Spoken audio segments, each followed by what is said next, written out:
petit déjeuner politique. Merci d'être avec nous, il est 7h42 et c'est le petit déjeuner politique d'Alexis Corbière qui est député La France Insoumise de Seine-Saint-Denis, porte-parole de Jean-Luc Mélenchon et auteur du livre Jacobin aux éditions Perrin. Bonjour Alexis Corbière. Bonjour. Je peux vous dire camarade jacobin? Citoyen. Citoyen. Non mais camarade, puisque ça a un peu changé. Alors, aussi camarade de lutte. Pour les auditeurs. Vous rentrez. Camarade pour vos luttes, avec les Insoumis, et donc Jacobin avec ce livre, où vous donnez votre vision de la Révolution et des Jacobins, de Robespierre, mais également de beaucoup d'autres, 9 personnages, 9 portraits. Vous, alors aussi pour les auditeurs, le prof d'histoire. Oui, voilà. Moi, depuis 22 ans, je suis professeur d'histoire en lycée professionnel. Par ailleurs, voilà, on se spécialise un peu pendant ces études et j'ai eu des grands professeurs. Je pense à une professeure à l'université Paris 7, Florence Gauthier, qui m'a fait aimer la Révolution française. Voilà, j'ai fait ce qu'on appelait une maîtrise là-dessus à l'époque, etc.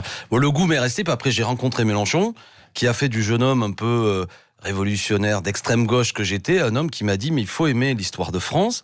Et le foyer intellectuel de naissance de la République, la Révolution française, est aussi une source d'inspiration. Ça, c'est déjà Jean-Luc qui a fait de moi un patriote, j'ai envie de dire, quelqu'un qui considère, tout en étant un homme qui est pour la République sociale, etc., mais qu'on peut puiser dans notre histoire nationale des choses qui nous tournent vers l'idée de partage que j'ai. Parce que les promesses de la Révolution française sont encore, à mon avis, d'actualité. Ah bah oui, non mais c'est ce que vous dites. Vous faites un comparatif aussi avec Emmanuel Macron. On va y revenir dans un instant. Parce qu'il y a des mots, on ne sait plus très bien ce que ça veut dire. Moi, je parle de Jacobin. Je ne sais pas si ceux qui nous écoutent voient ce que ça veut dire. Ou du moins, c'est un peu caricaturé. Emmanuel Macron, il y a 2 ans, nous avait réunis les députés pour proposer un pacte girondin au pays. Alors là, il y a des mots, il faut un peu les redéfinir. Oui, girondin, c'était un peu la décentralisation, etc. Justement, je ne sais pas si simple. Parce que les girondins, en vérité, quand on a la caricature, n'étaient pas pour la décentralisation. Oui, bon, alors quand on regarde quand même, et quand on lit votre livre, finalement aussi, justement, on se dit pourquoi vous n'étiez pas davantage encore aux côtés des gilets jaunes? Parce que vous les comparez avec les Jacobins qui portaient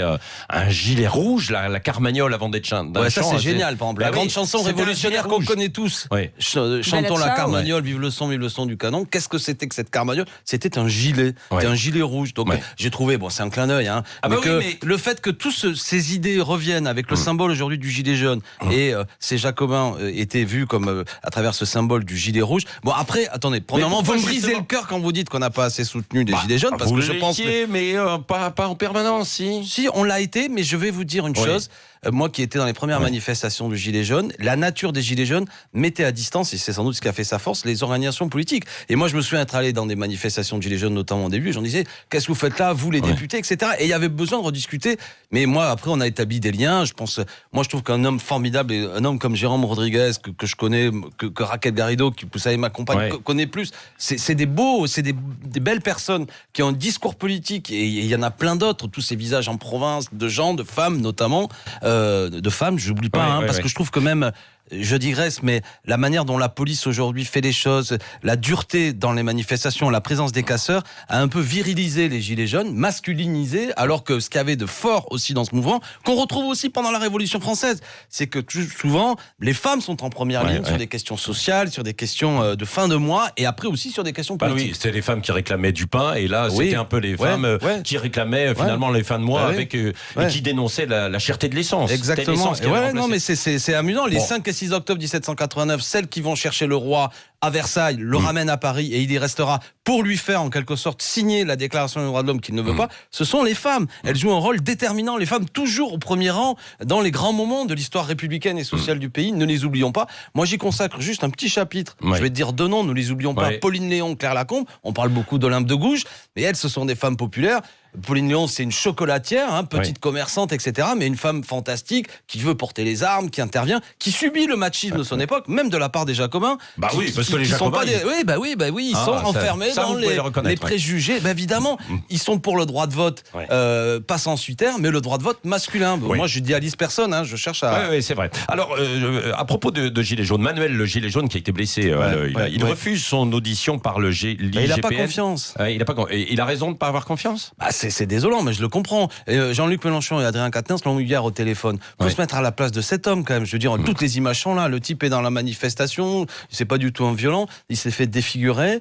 On a vu depuis le début du mouvement des Gilets jaunes que bien souvent toutes ces enquêtes, elles donnent pas grand-chose. Moi, je dis à Manuel, il faut pousser tous les avantages. Et si l'IGPN vient, ça pourrait être, pourquoi pas leur parler. Mais enfin, mettez-vous à sa place. Là, je veux dire, sa vie s'est brisée. C'est pas le moment de lui reprocher d'avoir une attitude un peu en colère. Donc, il faut quand même être auditionné sanctionné par les GPN. Écoute, moi, je pense qu'il faut que la justice soit quand même rendre des comptes.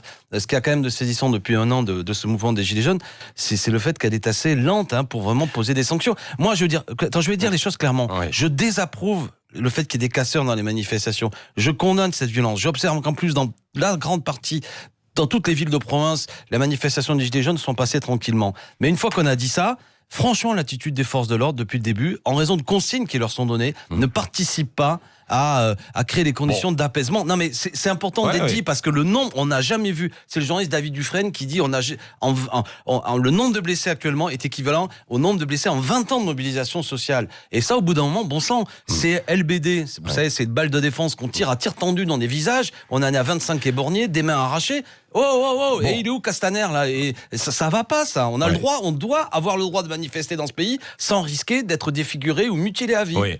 Du coup, vous n'allez pas les soutenir. Alors les policiers qui sont en colère là et qui vont peut-être se joindre à la manifestation le 5 décembre. Les policiers en colère, c'est-à-dire qu'on en est à 59 suicides depuis le début de l'année, qui travaillent dans des conditions terribles. Moi, élu de Seine-Saint-Denis, je demande un commissariat de plein exercice à Bagnolet. Ils travaillent dans des conditions terribles, dans des préfats dégueulasses, avec des bagnoles qui marchent pas. Moi, je suis du côté de la police républicaine qui demande des moyens de travailler. On a besoin de la police, c'est pas le sujet. Maintenant, les types à qui on dit dans la manifestation balancer du LBD ou des grenades GLIF 4 de désencerclement de manière abusive, là, je pense que on leur donne des mauvaises consignes, ils font du sale boulot, et on a parfois même l'impression, dans la fatigue et l'excitation générale, qu'il y a une forme d'autonomisation de la police qui m'en pose problème. Et un détail, je pleure pas sur mon sort, mais moi, la manifestation de samedi, j'y suis allé tranquillement. À un moment donné, j'ai voulu franchir un barrage de force de l'ordre, c'était la Place d'Italie. Voilà, un policier m'a mis un coup de bouclier, m'a menacé avec une gazeuse. Vous avez peut-être vu ça sur les réseaux sociaux. Franchement, je suis pas à la reine d'Angleterre, je suis pas une vache sacrée, mais je veux dire, j'arrive, je me présente, j'écris mon identité, je dis je suis député, on me dit on s'en fout.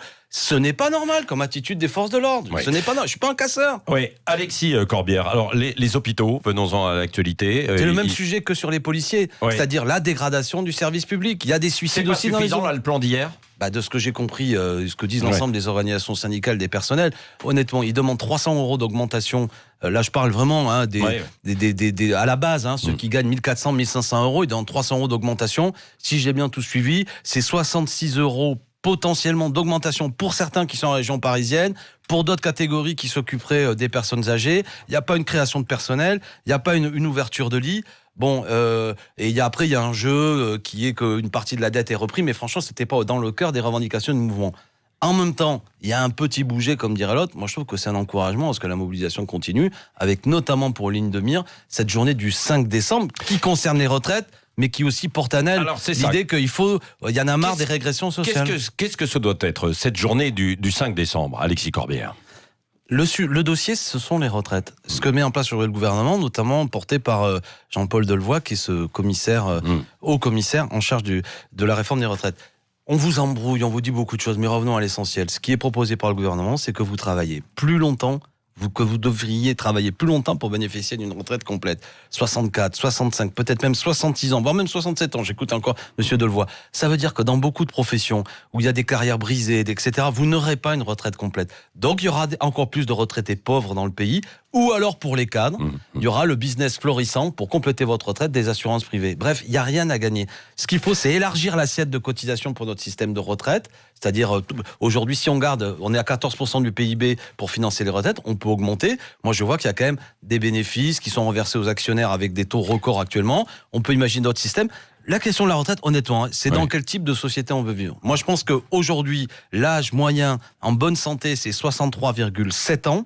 Si on fait travailler les gens jusqu'à 64, 65 ans, vous allez avoir une grande moitié de nos retraités qui vont être des gens cassés, qui ne profiteront pas de leur retraite. Moi, j'ai envie qu'il y ait un troisième temps de la vie, franchement, auquel on puisse bénéficier. On a bossé et il n'y a pas de raison que, franchement, on ne puisse pas en profiter. Donc ça doit se transformer en un grand jour de colère sociale. Une journée, c'est ça. Ce serait bien, peut-être que ça aille plus loin. Franchement, moi, je suis pas Madame Irma, j'ai pas pour la boule de... Selon notre étude IFOP, 64% des Français trouvent le mouvement justifié. Oui, c'est ça, les gens comprennent. Vous êtes prêt à manifester aux côtés, par exemple, de militants aussi du Rassemblement National, puisqu'ils appellent aussi à manifester. Je le retourne. Écoutez, quand il y a un mouvement de masse, les gens qui votent... Pas manifester, en tout cas, ils sont contre la réforme. Non, mais quand il y a un grand mouvement aussi, la journée est forte, il y aura des gens de toute obédience et même des gens qui votent pour le Rassemblement.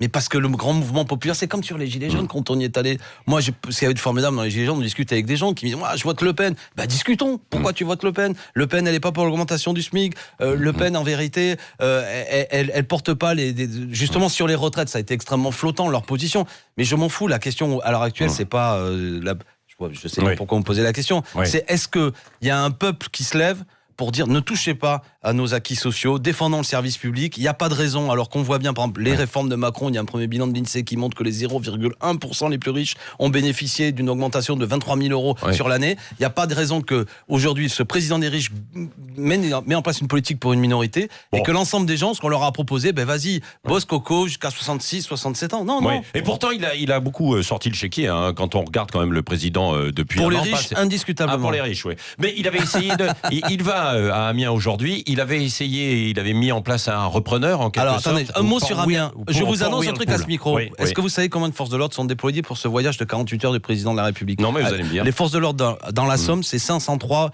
personnes au quotidien toute l'année. Là, il y a 1700 personnes supplémentaires qui arrivent. Il va y avoir 2000 fonctionnaires uniquement pour la venue du président de la République. On va multiplier par 4. Ils n'ont jamais vu ça. Enfin, je veux dire, franchement, vous imaginez le simple déplacement du président de la République aujourd'hui mobilise des forces de l'ordre comme on n'a jamais vu. Ça dit l'état d'esprit du pays où pour que Sa Majesté puisse se promener, il y a intérêt à ce que l'ensemble des ronds-points partout soient bloqués. Ça en dit long sur le climat social. Je répète, on multiplie par 4 pendant 48 heures les forces de l'ordre sur l'ensemble du département pour uniquement la venue. Moi, en Seine-Saint-Denis, j'aimerais bien avoir des personnels supplémentaires de police pour lutter éventuellement contre le trafic de drogue et la violence. Il avait essayé de se bouger, le président, là, en tout cas, avec Whirlpool et un repreneur. Ça marche pas. Quel échec, ça a coûté 4 millions d'euros, il avait fait des tas de promesses, mauvais choix. Bon, il y va pas que pour les Whirlpool, mais c'est clair que les choix qui ont été faits, là, on avait un repreneur bancal, ça avait permis de faire de la com la dernière fois. Bon, les salariés sont très très en colère. Il avait été assuré, j'ai plus les chiffres en tête, que l'ensemble des 200, ils sont 170 salariés soient repris. Je crois qu'à part 44, tous les autres sont sur le carreau. Donc là, il faut intervenir. Vous serez à Amiens, vous, aujourd'hui, ou pas ? Non. Côté de François Ruffin, non. Aujourd'hui, je serai pas à Amiens, mais on a une belle figure qui sera là. François sera là. C'est comme ça se visite. Il y a la cathédrale d'Amiens, les macarons et François Ruffin. C'est quand on va localement, il faut passer par les étapes. Dans votre livre, vous revenez d'un mot aussi sur Emmanuel Macron, qui parle beaucoup toujours de la figure du roi qui manque en France, selon lui. C'est ça. Ça c'est intéressant parce que c'était un entretien, on appelle ça philosophique, dans une revue qui s'appelle Le 1, et dans lequel, avant d'être élu, il disait, quand il parle de la vie politique, Macron, il dit, il y a un grand absent de la vie politique française, c'est la figure du roi, ça manque en français. Le peuple a besoin d'un roi. Moi, je suis pas d'accord avec cette vision infantilisante du peuple français qui aura besoin d'un grand monarque. Et lui, il se prend pour le roi. Du moins, il essaie d'occuper cet espace. Danton, alors.